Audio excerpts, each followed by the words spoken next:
Hello, welcome to the 6th episode of the Simply Street English podcast, and my name is Jake. As you may know, I'm your host on this podcast. Got something slightly different today, and I'm really excited about it. I've actually interviewed a couple of people, like the good old days on the channel. So if you want to check this episode out, I'm glad to have you. We're talking about free time and what you do with it. So what do you do in your free time? What are your interests? What are your hobbies? I think it's always an interesting one because people have such different hobbies, different interests and such, and so on. So 2 interviews with 2 people, and what I'm going to do is take some of the words and the phrases that they use, and we'll have a look at the vocabulary and see what they mean, and just listen to some of the spoken English that they use, because it's quite free-flowing. So what I'll do is I'll play the entire first interview, we'll then talk about it a little bit, then the entire second interview, we'll talk about that as well. But before we start, I just want to make you aware, or remind you if you already know, that this whole episode will be available on the Patreon as a transcript, as well as the full MP3 version too.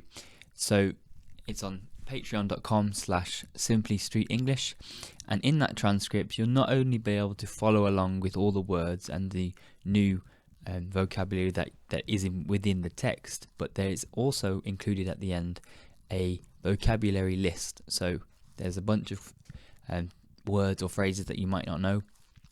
They're right there at the bottom for you to look up.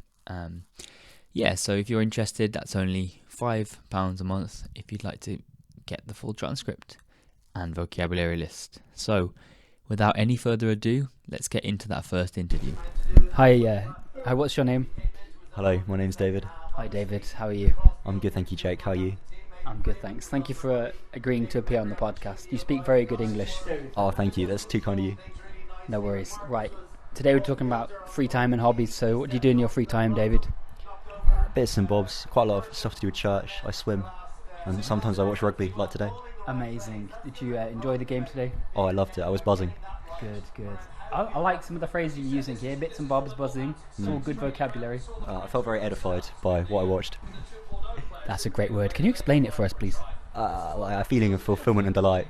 Amazing. Yeah. Good stuff. So you mentioned swimming. So you like doing exercise then as well? 100%. And our runs together are one of my, weekly, monthly highlights. Weekly, I wish. It's hopefully weekly soon. Yes. Yeah, we'll see about it. Mentioned church as well? Oh yeah, lots of stuff with church, Bible studies, church on Sunday, youth group, bits and bobs, all over the shop. Good stuff. Anything else at all to add about free time? Not massively, to be honest. A little bit of reading if I'm, being productive. Amazing. Thank you very much, David. So welcome. Thank you for having me. Cheers. Nice one. So David just shared with us a little bit about what he does in his spare time. So I just want to quickly go over some of the vocabulary that he used. They will also be available, of course, in the transcript and vocabulary, but I think I might as well talk about them on the podcast as well, just in case you're not a member. And so let's go for it. So he first of all said bits and bobs. That's a really good phrase. It just means, to be fair, right now, I'm just going to make up the definitions, as in, I'm not looking it up, I'm just going to say what I think it means, and this is the way I'd use it, and the way David used it too, in his little interview. So, bits and bobs is just like small things here and there, really, that's what it means. Just like, things, what do you do in your free time? I just do a little bit of this and a little bit of that. Bits and bobs. Like maybe an assortment of things. An assortment can be like, I guess, like a range of different things, really. So it sounds like he does a lot. He does swimming, he goes to church, he meets with friends, watches rugby, and in his own words, he describes that as bits and bobs. So another thing he said was, I was buzzing. I think he said I was. It doesn't matter if you say I am or I was, because it's just about the tense. But to be buzzing means to just be really excited, really. It's like a feeling of being really up for something, really ready, really excited. I definitely think that excited is the right way to describe that. So you could say, I was buzzing for the game the other day. I was buzzing to watch the football or whatever you'd be buzzing for, right? Or I'm totally buzzing for tomorrow because we're going, I don't know, fishing, I don't know, swimming, something like that, something watery apparently. But that was just an example. I'm not fishing or swimming. I'm just coming up with apparently good examples, right? Edified, that's a brilliant word.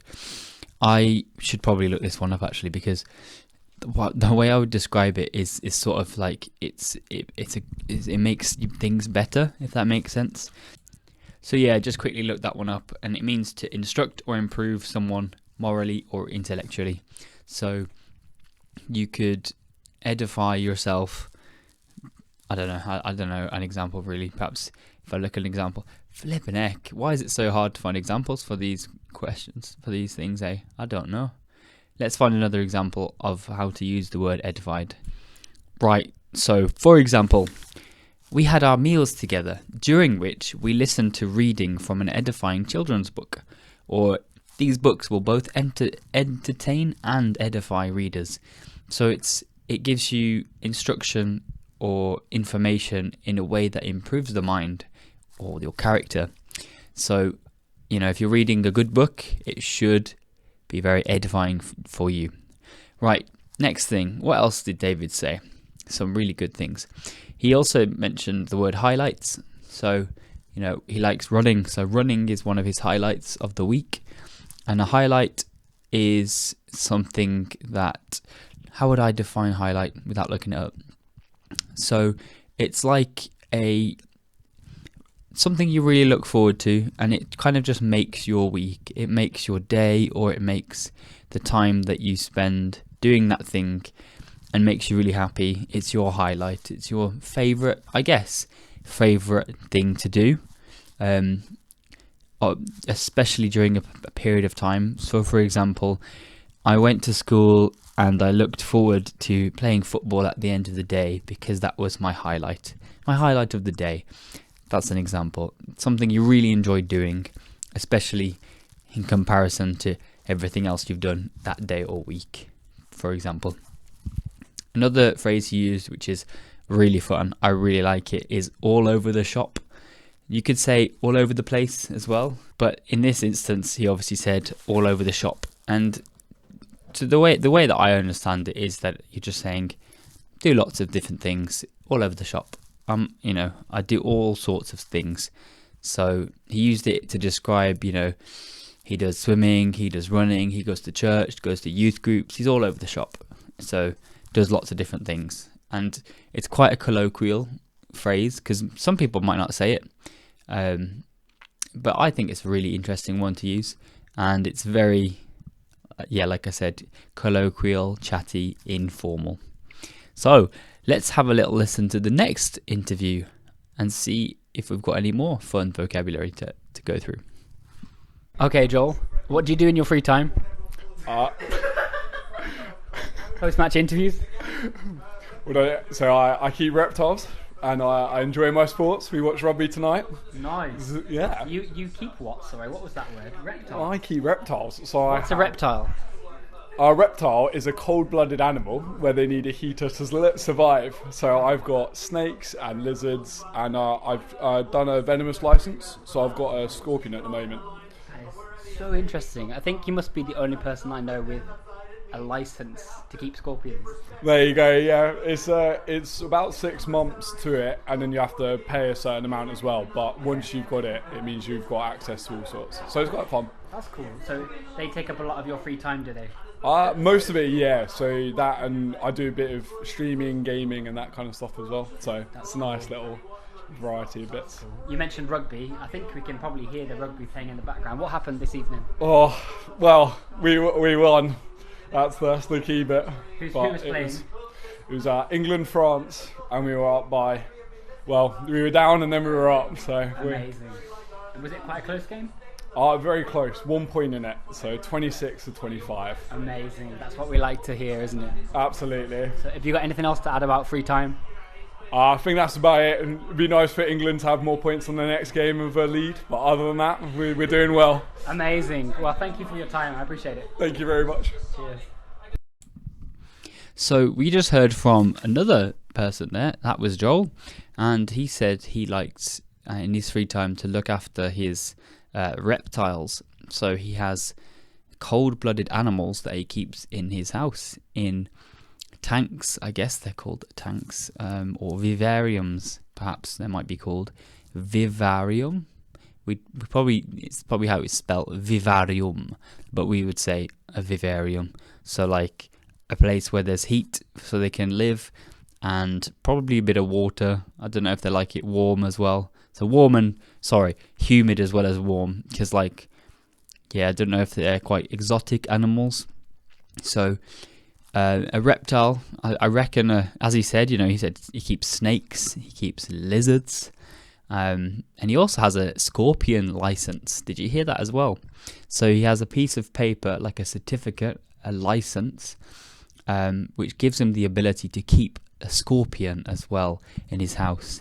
I don't know if I will visit him. Who knows? I could go and see some reptiles. I don't know if that's my kind of thing. Maybe it is your kind of thing. But that's the kind of thing that Joel says he's into in his spare time, looking after his reptiles. He said he also... So this is a really interesting piece of vocabulary, right? He says access to all sorts. So if you say all sorts, you're saying all sorts of things, all sorts of different... You're saying... So how would I describe it? So, for example, if you are a person who is very talented at sport, you might be good at all sorts of sports. For example, so another example, as in for the same example, if you're good at all sorts of sports, you might be good at rounders, hockey, netball, swimming, and football. All sorts. As an aside, there's also sweets in the UK called licorice all sorts. And that is a good example too, because you've got a lot of different types of licorice, a lot of different, it's like an assortment, right? So you've got all sorts of different types of licorice in this bag, and they're called licorice all sorts. Now, you have to be kind of the person who likes licorice to enjoy them. I'm not sure that I am, but maybe you would. So I think that's just about it for this episode. It's been interesting to interview a couple of people and see what that's like as a podcast, in a podcast format. I'm hoping to get a video with some street interviews done very soon, because that would be really cool. It won't be out for a few weeks, I don't think, because the podcast is the main thing now, but I definitely would like to keep doing some street interviews for people as well. They just take time to film and edit. So thanks for listening. Check out the Patreon if you want to comment. I don't know where you're listening to this, but if you've got a comment section, perhaps talk about your free time and see if anyone responds. I might respond to you too and say hello. But if you'd like to be part of the community, then definitely check out the Patreon and see what we've got on offer. But anyway, thanks for listening and keep up your English learning. See you next time. Bye bye.